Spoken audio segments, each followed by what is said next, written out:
Mahanamaskar. This is Acharya Amit Agarwal, and I welcome you all again to this live session on business growth. This is part one, and the part two will follow to next week. Business growth.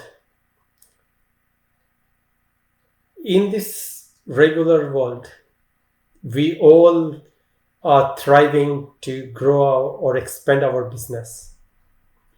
But there are people who face some challenges in terms of the business are not growing as what they were expecting to grow. So I thought to cover this topic today to give some insight to you all on business growth.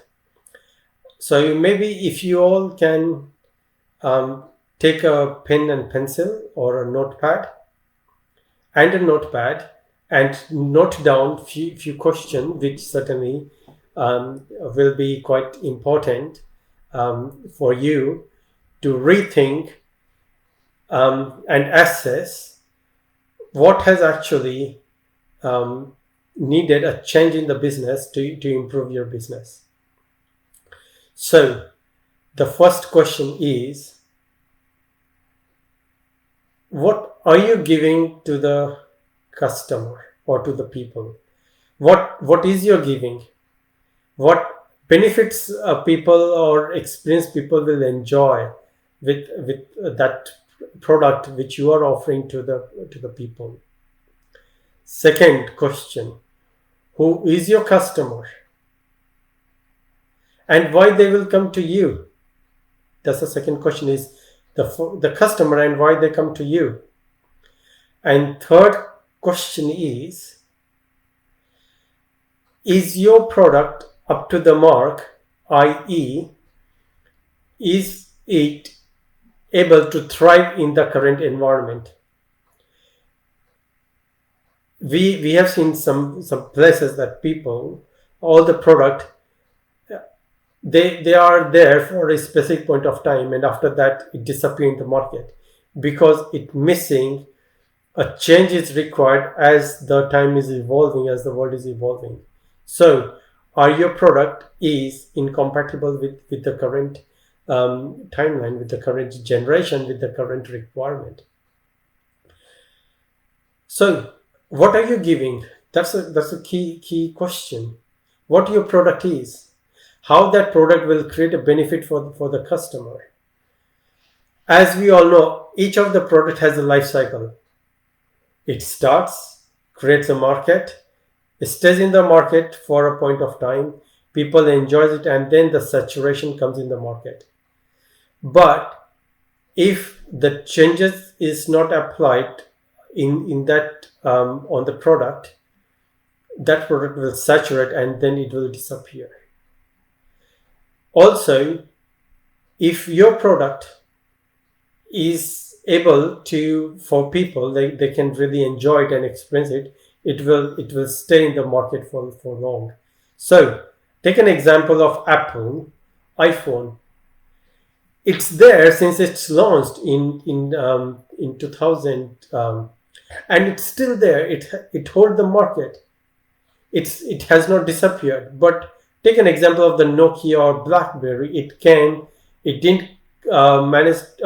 didn't keep up to the pace, and then it disappeared from the market. But Apple is still there, Samsung is still there, Motorola, it's there, but it's not there for long. So is your product is actually creating an experience for the people? That's the first question which you need to think on, and you need to bring a change in your product and see if yes, why people or the customer will come to buy that product. Secondly, who is a customer? This is quite a key important, like what's your target area, what's your concentration area, which kind of people you are targeting. So you have lower class, middle class, upper middle class, or the high-end class, or the luxuries. So is your product will give that experience what those class of people are looking for. Take an example. Um, you can buy your groceries from the local vendor shop which is around the corner, or you can go in the supermarket, or you can go in the departmental store. But every places they have the different experience you will create. If you go to your local vendor, you may not get all the products, but in the supermarket you will get most of the product. You will have an access to most of the product um, under a single roof. But if you go to a departmental store which is wider than the supermarket, then you will have a large amount of product from all the corners of the world which the customer will come and experience. So that's where what's your target area, your concentration area, and the customer you're targeting to. And the third question is your product is up to date? Is basically whoever is coming, will they really enjoy it? And that comes with a self introspection. So you need to sit back, think and assess whether your product is up to the market, or does it require a change to bring in. Like, say for example, a lantern making company, they were in high demand till 90s, but since 90s, because of the electricity and the development, the demand for the lantern has gone down. But what changes you can make in a lantern that it will still hold the market and you become the market leader. So those aspects you need to think of, like what changes you need to bring in to really enjoy the business growth. So one more thing, what you need to consider is your business model. Like, since you started your business till now, what is the main product or the business which has given you the largest revenue? We see that large industries where they produce multiple products, but all the products don't generate the same revenue in line with other products. Some products generate a higher revenue and some a lower revenue. So you need to sit back and think and do a proper assessment of which product is going to generate a higher revenue and what's the longevity of that product, and what changes you need to bring into that product to increase your business. Now, this is a concept from the business growth. And now, coming from the Mahavastu angle, how Mahavastu can help you in your business growth model. So, as you all aware of, there are 16 Mahavastu zone which are used has its own attribute. And again, based on your background of your business, it goes through, or the different zones are responsible for promoting the growth of your business. For example, if you are a doctor or you are into a medical field, medical business, north of northeast is the Mahavastu zone, NNE, which is the master zone responsible for the growth. If there is any anti-element, anti-color or anti-object in the north of northeast, it will give an impact on your business. Your business will start sliding down. If you are a financier, like in a finance business, lending and borrowing business, then northwest is a key master zone for you, which is linked to the financing, as well as the southeast, which is about the cash flow. So you have to consider both the zones as well. If there should not be any negative energies or negative elements in those zones. If you are into the PIR, like personal and internal relationship, then southwest is a zone. So different 16 Mahavastu zone are quite key or governing the different zone of your business. But if we think an overall business growth, there are 5 key zones which we need to look into. So maybe if you can make a note of them. The first key zone is the zone north. What's the attribute of zone north? Go and download Check My Vastu app on your phone, and you would be able to see what that zone links to. North zone is for customer. I have seen personally, as well as in many case studies, the footfall of the customer has significantly gone down because of the presence of any earth element or the fire element in the north zone. If there is a toilet in the north zone, or there is a heating or a gas hob or a red color or a yellow color in the north zone, then you will experience a reduction in the footfall of the customer. Also, north zone is linked to the money as well.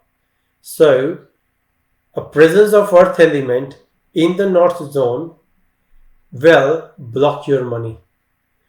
People experience like the money is blocked, they're not able to recover the money. It's purely because of a presence of earth element in the north zone.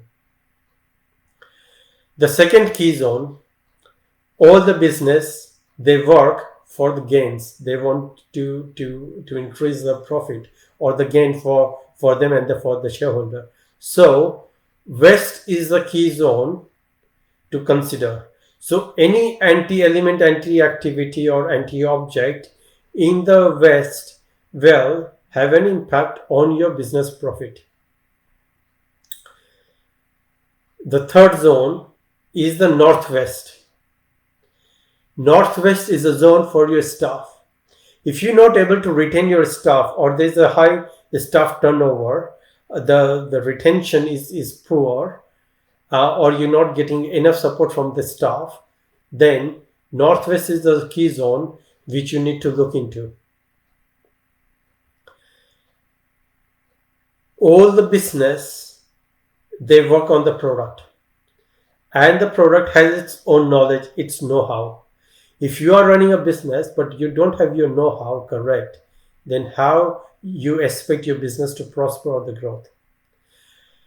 And the challenge what you may face, if there's any anti-activity or anti-element in the west or southwest zone of your office space or the factory premise, then the know-how will be impacted. Know-how is you should know how to run or produce a product and market it. So know-how or the knowledge of the product is quite important, which is covered in the west or southwest. But you have a customer, you have a support, you have the know-how, but if your cash flow is not correct, or you're not able to manage your cash flow, then how your business will thrive in this challenging environment. So southeast is a zone for the cash flow, which has to be managed correctly, and you have to ensure that southeast zone is properly balanced. If there is a water element in the southeast zone, then certainly you will expect the cash flow is impacted.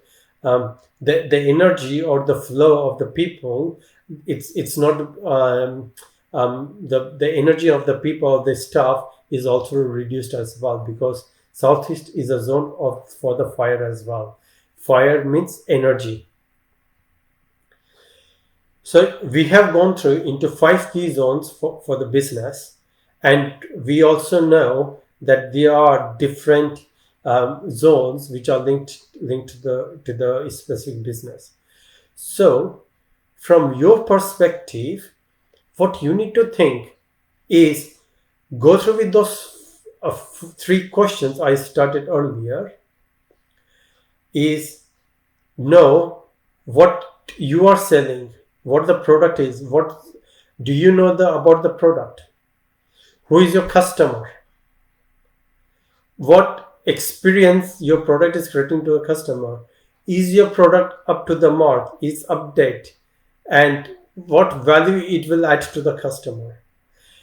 And if you identify what like any of the master zone related to your product or related to your business is fully balanced, and this 5 zone, as I have mentioned, are fully balanced, there is no anti-activity, anti-object, and anti-utility, you will see how your business will grow. But yes, certainly once your business start growing, there are other zones which we will consider to add a booster in those zones, so then your business will grow multifold within years. But certainly that takes a time. It's not an overnight thing. Everything we need to have a patience and we need to work on. So I have covered briefly on the first part of the business growth today. I think you have found this session quite informative. If you'd like to understand in more detail about your business model or your business growth, or what are causing an issue about your business is not growing as what you're expecting, you can book a free consultation or yogdan with your local Mahavastu Acharya, which you can find us on www.mvtrainer.net, and you can choose your city and find your local Mahavastu Acharya. We all are there to help you to grow your business and yourself as well in the future. So in the next week session, I will come up with some another interesting topic. But yeah, that would be the business growth part 2, where I will add in further information on the business growth. Till then, Maha Namaskar. I'll see you next week. Be healthy, keep safe, and keep watching videos. Thank you very much for listening to me again today.